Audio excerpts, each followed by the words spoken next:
Hello everybody, this is Jerry Mateo with Music Marketing TV. Welcome back to another video. Today we're going to be taking a look at PSP Audioware's Infinistrip. This is going to be their newest update, their Earth Edition version 1.4.0. This has added a lot of new modules and just really kept up with their promise of adding new stuff to make this constantly up to date and constantly adding things that you will want in your mixing workflow. So let's just jump in and take a look at the new modules, and then we're going to go around and just talk about all the options and why you would want to use Infinistrip. So for all the new modules, they're going to be in your Insert X and Insert Y. These are essentially your anything modules. They have everything that's in the preamp, the filter, the gate, compressor, EQ, and limiter section, and all of the extra ones that are special. This has a de-esser, this has a dehummer, a reactive EQ, which is a dynamic EQ, a leveler, which is one of the new plugins. This is a really, really good way of basically doing that auto rider or vocal rider effect.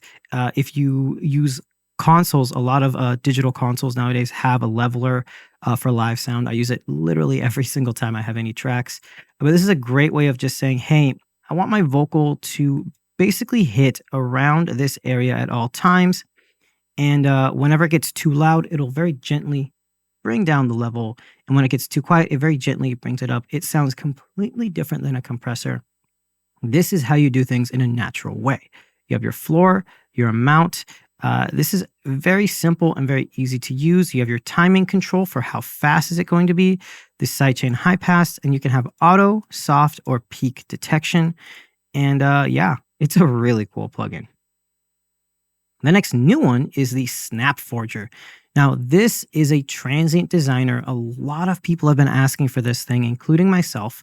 And this is really simple. You have your attack, your sustain, and then you have the speed of these sections, right? So do you want the attack to be very, very snappy and aggressive? You set it to fast.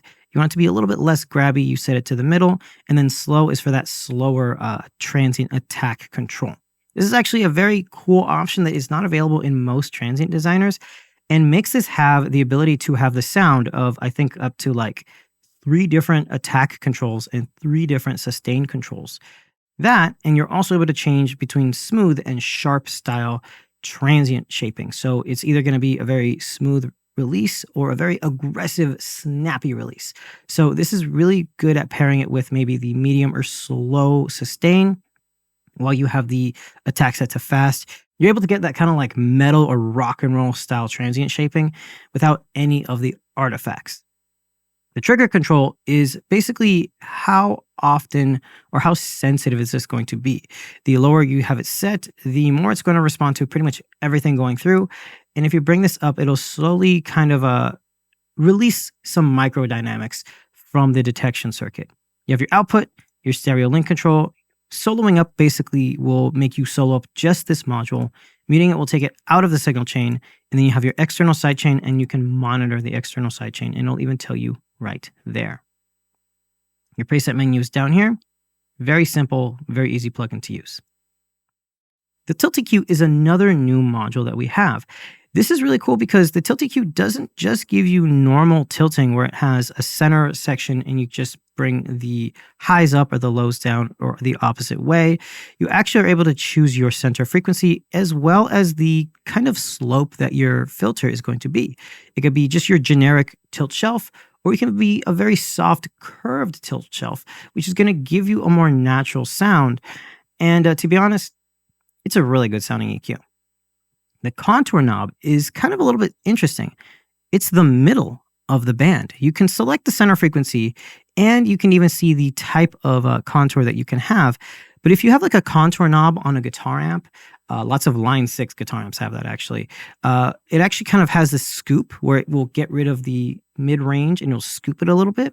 This allows you to either add or remove the scoop end. As you see right here, I'm able to use my touch screen, so it is very responsive. And yeah, you're able to choose between the two. It's a really cool way of just basically being like, hey, this is too dark.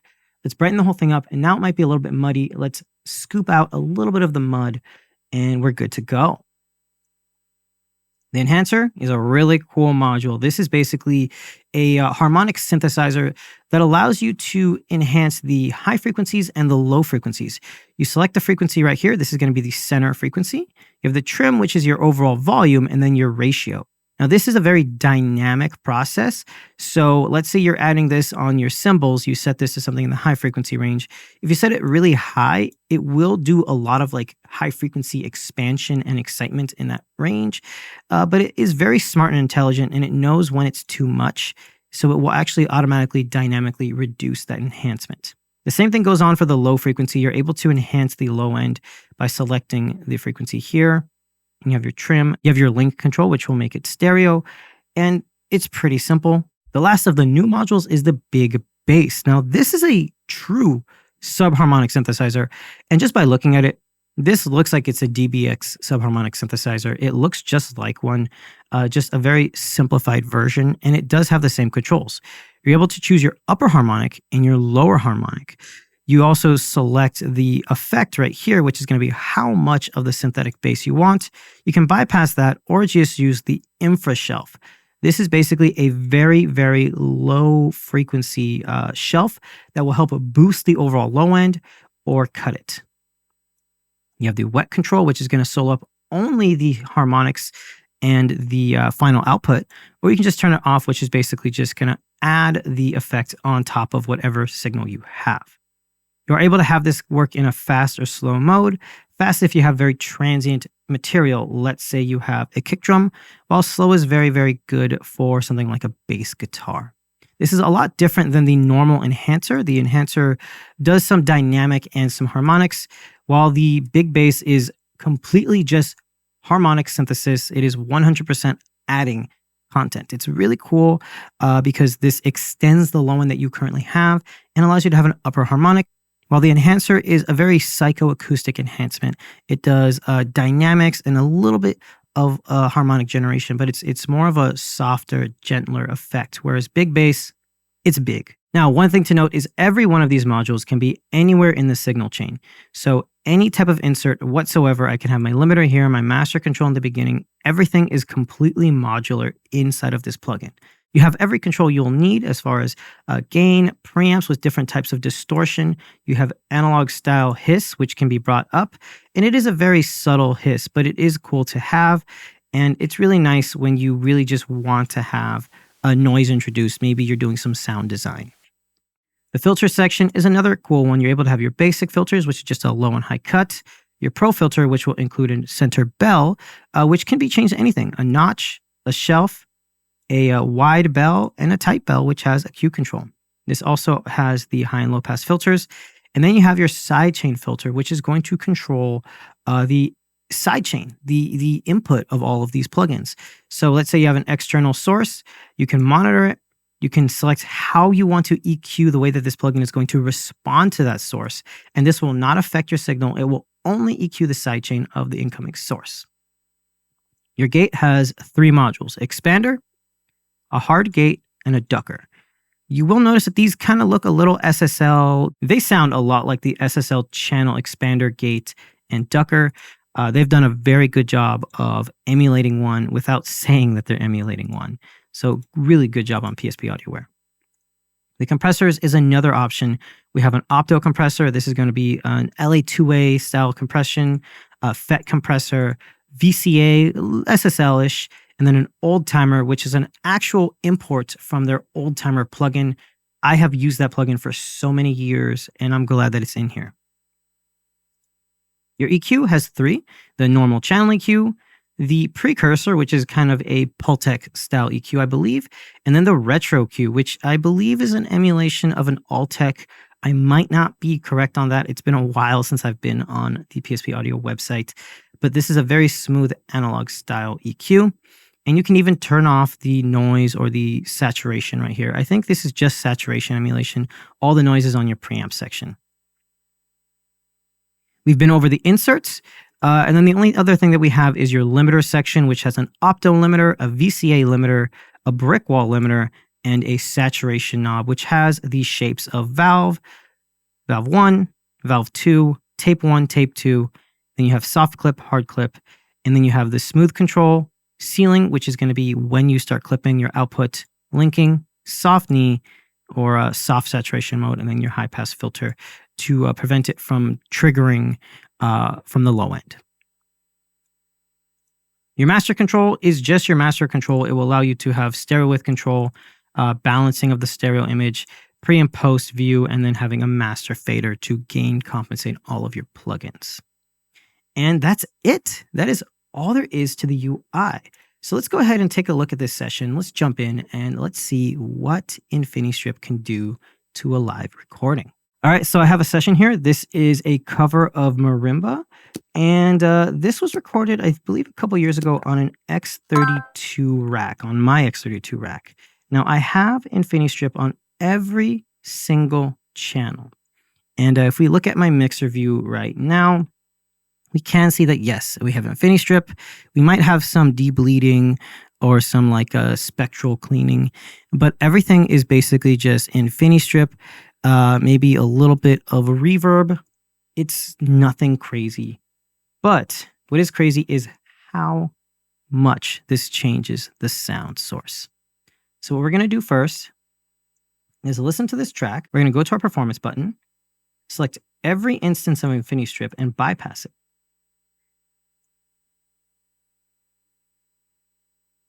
We are then going to take it out of bypass, and I want you to just hear what happens when I take it in and out of the signal flow. So here we go. When marimba rhythms start to play, dance with me, make me sway, make me thrill is only you know how. Sway me, sway me now, like a flower bending in the breeze. Bend with me, sway with ease. That is a massive change and tonal shift. It doesn't even sound like the same recordings, right? And that's because Infinistrip really does a good job of masterfully changing tracks.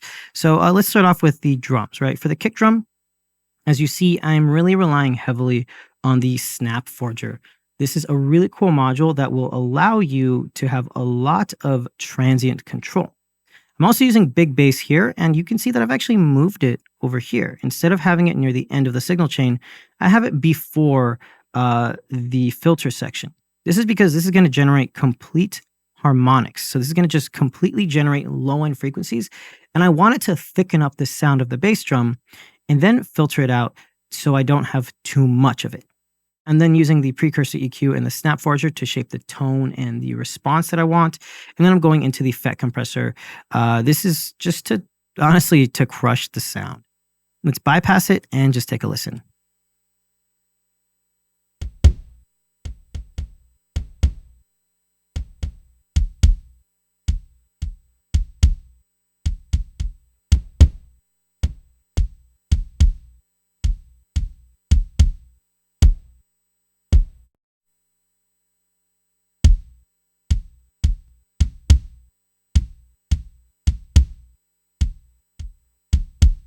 You really hear when I bypass BigBass, the low end disappears, right? It still has it because it was recorded on a Beta 52, which is a good microphone for kick drum, but it just lost the impact. And a lot of that is because of Snapforger giving you the transient impact, as well as BigBass giving you the body. And because it's subharmonic generation, it's actually creating real low end. I can then use the filter section, just the basic filter, to help correct it so I don't like blow out subwoofers and stuff like that. Because it is being harmonically generated, though, all of this going through the FET compressor is going to add just enough grit so that it still cuts through on a recording or on a phone, stuff like that. But if I really, really wanted it to cut through more, I could create a saturation module right here, and I can add a little bit of saturation to help make it cut through more on speakers. But in this case, I was pretty happy with this. The snare drum is pretty simple as well. I'm just using the channel EQ, I'm using Snapforger, and then a lot of saturation. This one isn't really that amazing, to be honest. The snare drum didn't really sound that good to begin with, so it was quite hard to fix this. Let's just take a quick listen before and after.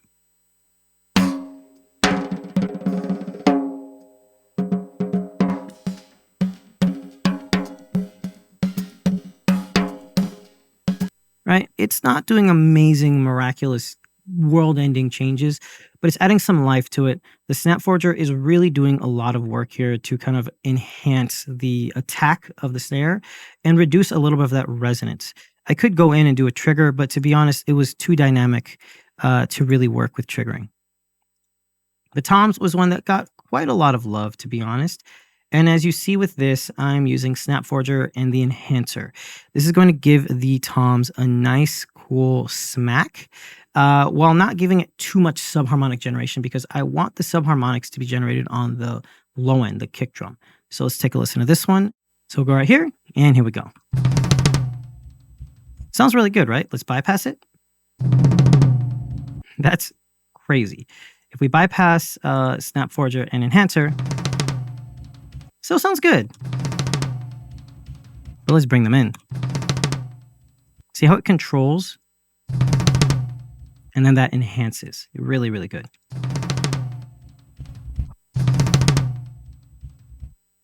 Very good. I'm doing the same thing to the second tom. It's not really doing anything spectacular or magical, but it is being used with a Snapforger, and then I'm using the ADC distortion and the reactive EQ, the dynamic EQ, to kind of change the shape of some things.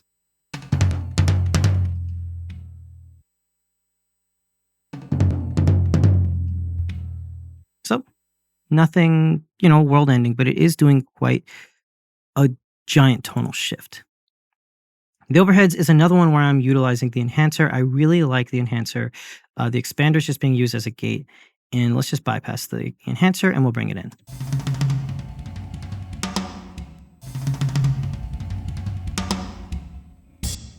Pretty good, right? It just adds some impact.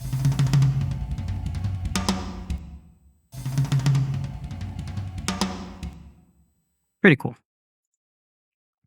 Now, moving on to the bass guitar, this is a cool one. I am using the enhancer to give me some low end, but controlling that low end, you can see, because I'm choosing the frequency of 113 hertz. I don't have the trim up. I have my ratio at 1.4, and then I have at about 4.5K, 4.6K, ratio of 1.4, and I'm using the tilt EQ with the contour knob. This is going to give me a nice tonal shift as well as a nice enhancement.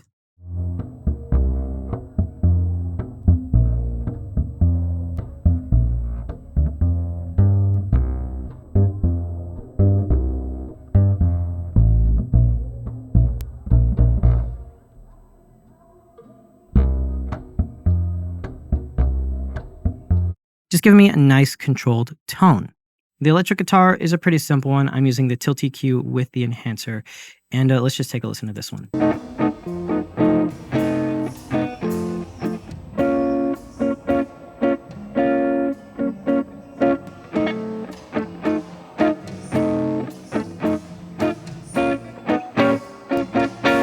Hopefully something that you could hear is that contour knob is doing a lot of work. It is shaping the tone of the center frequencies very, very well.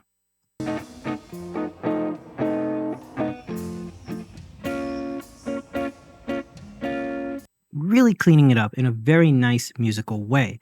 I'm using type A. Type B is going to be a little bit more aggressive, but I really liked it.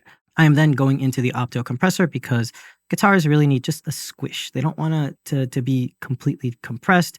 They just want a little squish sometimes. The enhancer is adding some body, and I really, really like it. The enhancer is a very good module. Honestly, all the new ones are very, very impressive. Next is the piano. This we are using the old timer, the tilt EQ, and the opto limiter. Nothing major.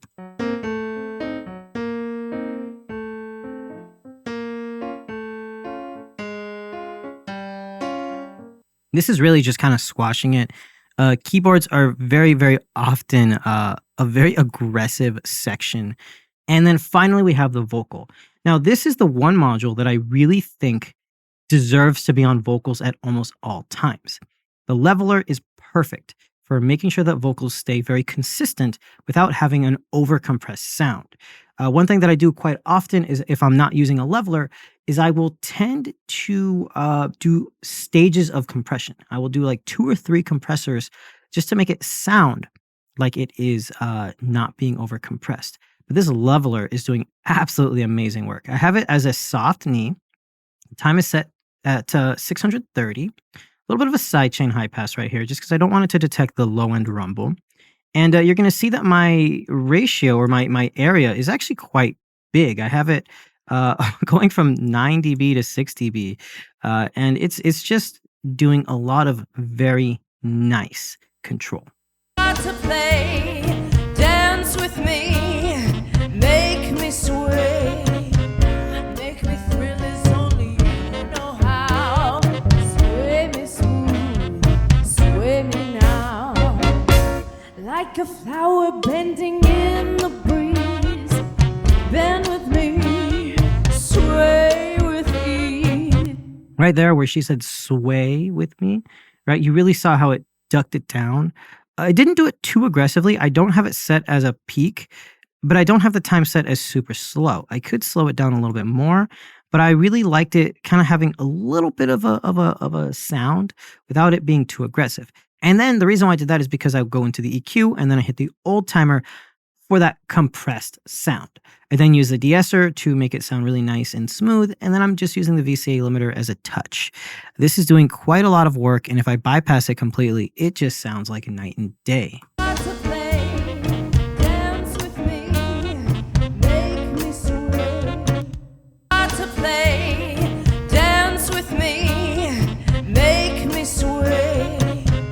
Make me thrill as only you know how. Sway me smooth, sway me now, like a flower bending in the breeze.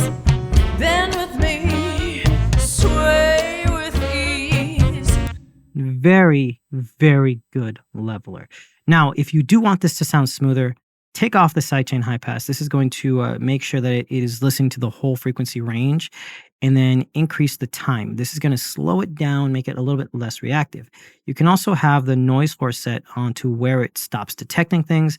This is going to be below the process gets gain, so it's a natural position when auto starts, right? This is where you're going to be able to control at what position is this going to basically say, this is my 0 default. And just for context, let's listen to this mix once again, and we'll highlight every Infinistrip, bypass it, and then just turn it back on. Here we go.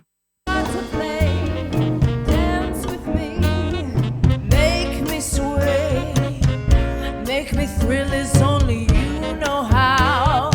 Sway me smooth, sway me now, like a flower bending in the breeze. Bend with me, sway with ease. When we dance, you have a way. And there you have it. Keep in mind that when you are doing this inside of Studio One, this is a hard bypass. This is not using the soft bypass, which will allow the plugin to have a seamless on and off, so that when I do this, it will cause a little bit of a click. That's only because Studio One completely hard bypasses the plugin instead of soft bypassing. If you soft bypass this, it will not have any type of artifacting whatsoever. And keep in mind that this plugin process is 100% zero latency. So if you are using a computer that can handle this load, which is very, very low load, you could actually use this in a live situation. Anyway, that is going to be it for this video. I hope you enjoyed. And please do not forget to like, subscribe, leave comments, start a conversation. Tell us what you like. Tell us what you don't like.